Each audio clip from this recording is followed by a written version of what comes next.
Right in your backyard, a plant thrives that boasts 3 times the calcium of spinach, more protein than kale, and a higher vitamin C content than most supermarket greens. For over 7,000 years, diverse civilizations worldwide cultivated it as a primary food source. Archaeologists have uncovered its seeds in Neolithic settlements from Poland to China, preserved alongside the grains that underpinned early farming communities. Yet, astonishingly, within a single generation, it was rebranded as a mere weed. This very plant family also gives us quinoa, a superfood that commands prices of $8 per pound in grocery stores. Yet this relative grows freely in every vacant lot, at the edge of every garden, and even in pavement cracks. Instead of cherishing it, most people remove and discard it. Why? Because somewhere along the line, its identity as a valuable food source was lost. This is lamb's quarters, or Chenopodium album, and its drastic transition from ancient staple to forgotten weed perfectly illustrates how plentiful resources vanish when their value yields no commercial gain. Welcome to Secrets Beneath Nature, where we unravel the true mysteries concealed from us. If you appreciate this video, please consider subscribing to our channel. It helps us grow and continue delivering valuable content. The archaeological record extends far beyond common perception. In 2018, researchers unveiled findings from Ludwinowo, a Neolithic settlement in north-central Poland, dating back to the late 6th millennium BCE, over 7,000 years ago. While sifting through soil samples, archaeologists found something unforeseen. Alongside familiar grains like einkorn wheat and emmer, they discovered an abundance of Chenopodium album seeds. The quantity was too significant for accidental contamination. These seeds had been deliberately stored. Radiocarbon dating confirmed their age, aligned with the settlement itself. These were not weeds infiltrating ancient grain stores. They were cultivated crops. This pattern was replicated across Europe. At Biskupus in southern Poland, excavations of a linear pottery culture settlement unearthed over 900 lamb's quarter seeds, a volume researchers attributed to substantial crop-like utilization. In sites across the Kujawi region, fat hen seeds appeared in quantities explicable only by intentional gathering or cultivation. This plant wasn't competing with agriculture. It was an integral part of it. Long before European communities developed these farming practices, ancient civilizations in Asia had recognized the same truth. In China's Yilu Valley, archaeobotanical surveys documented Chenopodium seeds at sites spanning from the late Neolithic through the Shang dynasty. Indigenous highland populations in Taiwan cultivated a related species as a crop in millet fields, grinding its seeds into flour for starchy sustenance. The genus Chenopodium encompasses approximately 250 species found globally, and humans on nearly every continent independently recognized their worth. In North America, Native American tribes also developed their own relationships with this plant family. A native species, Chenopodium berlandieri, was one of the earliest agricultural crops on the continent, with archaeologists discovering stored seeds dating back 3,500 years. The Blackfoot Indians were utilizing and preserving Chenopodium seeds in the 16th century, prior to European trade reaching their territories. Apache and Mescalero communities consumed it fresh, or cooked with green chili and meat. Across the Southwest, tribes observed that this plant accompanied human settlements, flourishing in disturbed soil wherever people cleared land or established villages. It was not chance. It was a companion crop that required no planting, no irrigation, and no purchase. The plant possessed qualities that rendered it indispensable to both nomadic and agrarian societies. It thrived in disrupted earth, producing edible leaves from spring through autumn. Its tiny black seeds could be gathered, dried, and milled into flour that would last through winter. A single plant can yield up to 75,000 seeds. A patch that nourished a family one year would regenerate the next without any effort. For communities facing unpredictable harvests and fluctuating seasons, this reliability meant survival. Traditional medicinal systems across various cultures recognized its therapeutic properties as well. Native American and Ayurvedic practitioners used its leaves for digestive issues, skin ailments, and inflammation. Modern laboratory research has begun to validate these age-old applications. A 2019 study in the journal Plants revealed that Chenopodium album extracts significantly inhibited pro-inflammatory mediators. The same research confirmed its antioxidant properties through multiple testing methods. A 2023 study in Food Science and Nutrition documented antiviral, anti-inflammatory, anti-allergic, and antimicrobial properties in both in vitro and in vivo experiments. The pharmaceutical potential of this plant is just beginning to be explored. So, how did 7,000 years of cultivation transform into a weed within a single generation? The shift was gradual, then sudden. In the early 20th century, lamb's quarters was still a common sight in American gardens, free of any stigma. It grew alongside cultivated vegetables, and families harvested it as a complementary addition to their meals. The plant required no purchase, no special care, and no replanting. It simply appeared wherever humans disturbed the soil. However, the 20th century ushered in agricultural industrialization. Farming transitioned from diverse polycultures to monocultures of single cash crops. Any plant that competed with these cash crops became an adversary. The term weed has no botanical meaning. It simply denotes any plant growing where someone with economic power deems it undesirable. Lamb's quarters competed with corn, soybeans, and wheat.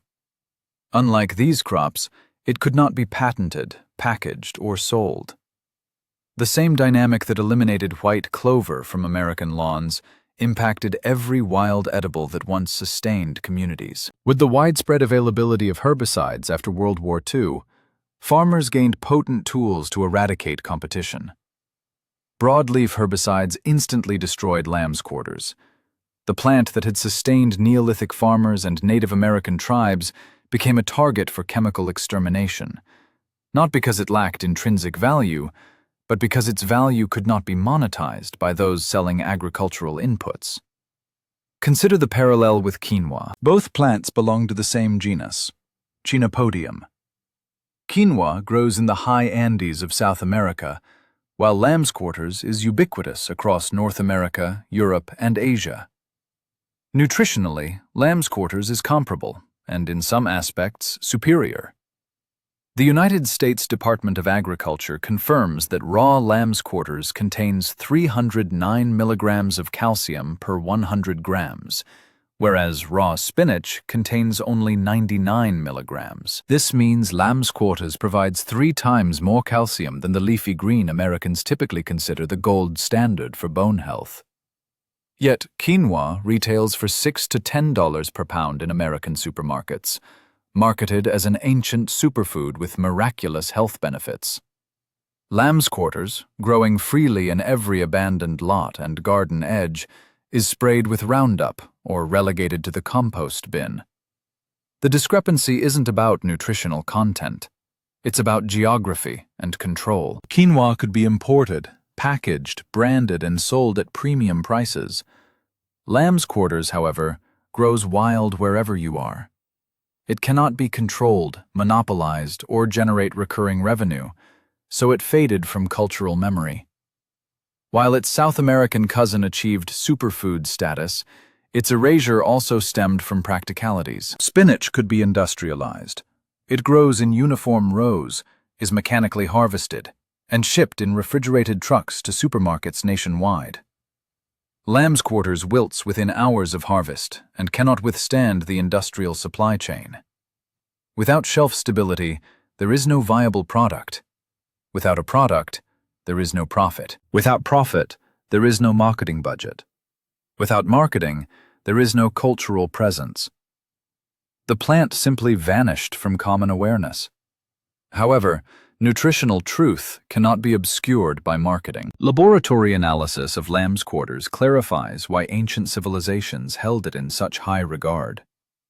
The United States Department of Agriculture National Nutrient Database verifies these figures.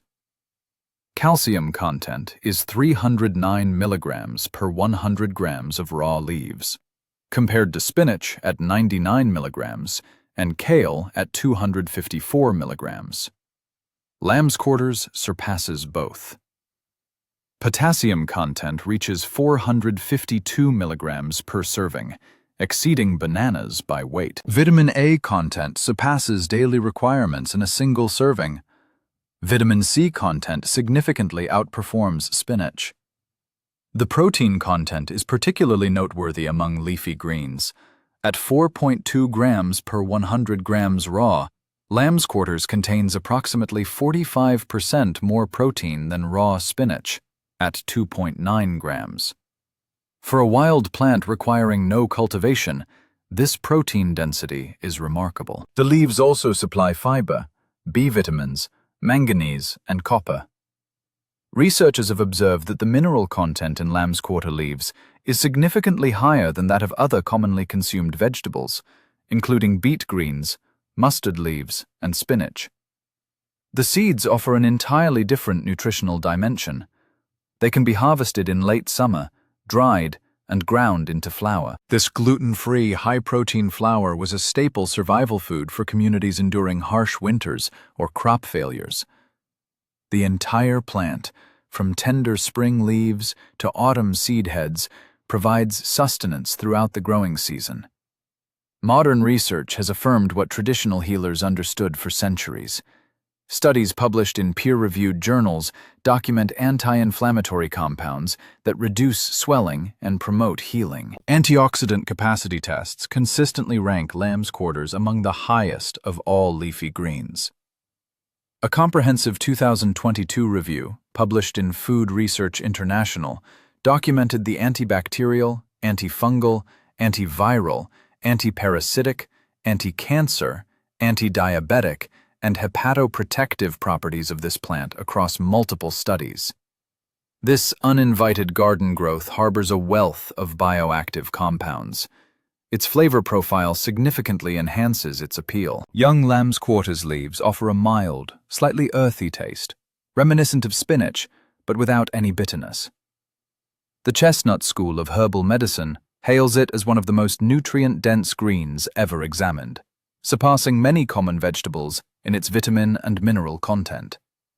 You can enjoy its leaves raw in salads, sautéed with garlic, blended into smoothies, or incorporated into soups and stews. In India, where it is known as bar, it remains a popular vegetable, readily available in markets and prepared in homes across the subcontinent. What Americans label a weed, Indians consider a meal. A renaissance in foraging is currently underway. At farmers' markets, from Portland to Brooklyn, small-scale cultivators are beginning to supply lamb's quarters to chefs who feature it as a seasonal wild green.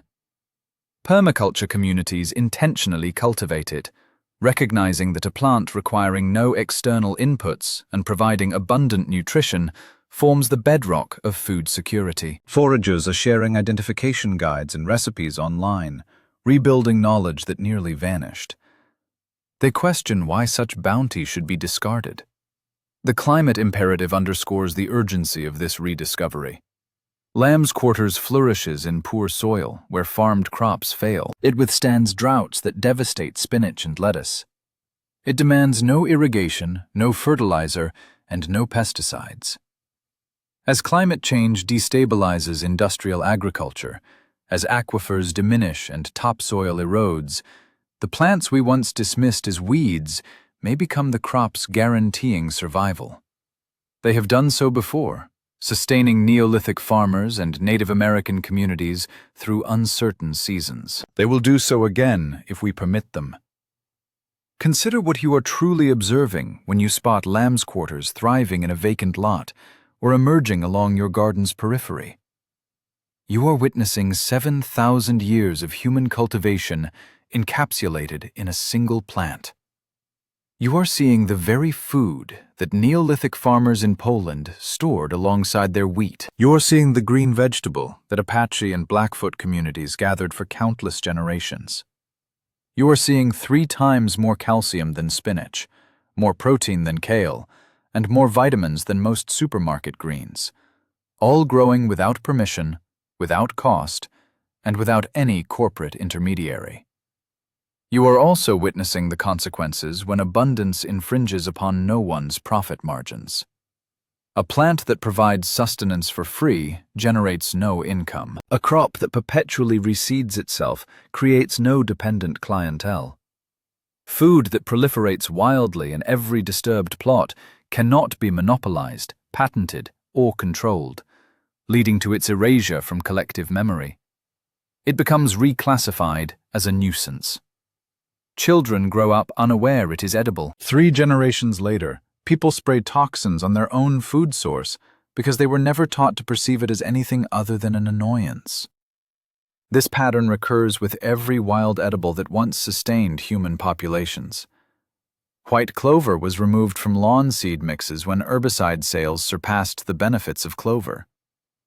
Amaranth was suppressed by Spanish conquistadors who comprehended its capacity to sustain resistance. Sunchokes were forgotten because their irregular shapes made them unsuitable for industrial harvesting. Crops that foster self-sufficiency often fade from cultural memory, not because they fail, but because they succeed, without necessitating reliance on purchased inputs. Yet lamb's quarters never truly departed. It is currently growing in the lot behind your house. It is emerging along the highway's edge. It is pushing through cracks in parking lots and colonizing construction sites. The most nutritious leafy green, available to you for free, awaits precisely where it has always been. Only your awareness of it has vanished. Look for the distinctive leaves shaped like a goose's foot. Look for the powdery white coating on nascent growth that repels water like wax. Look for plants that thrive in disturbed soil, along garden edges, in places where humans have been active. That powder confirms its identity. That shape is your identification. That location is your harvesting spot. The science is substantiated in peer-reviewed journals. Archaeological evidence confirms millennia of deliberate use. Nutritional data resides in government databases. Traditional knowledge persists in cultures that never forgot. The sole impediment between you and free, abundant, highly nutritious food is the conviction that it does not exist. You did not forget lamb's quarters due to a conspiracy. You forgot due to neglect. Through the gradual substitution of knowledge with convenience, through supermarkets that presented food as something solely encased in plastic, through generations who never learned what their great-grandparents instinctively knew. However, forgetting is not immutable. The plant persists. The knowledge can be reclaimed. And now you know what has been growing in your yard all along.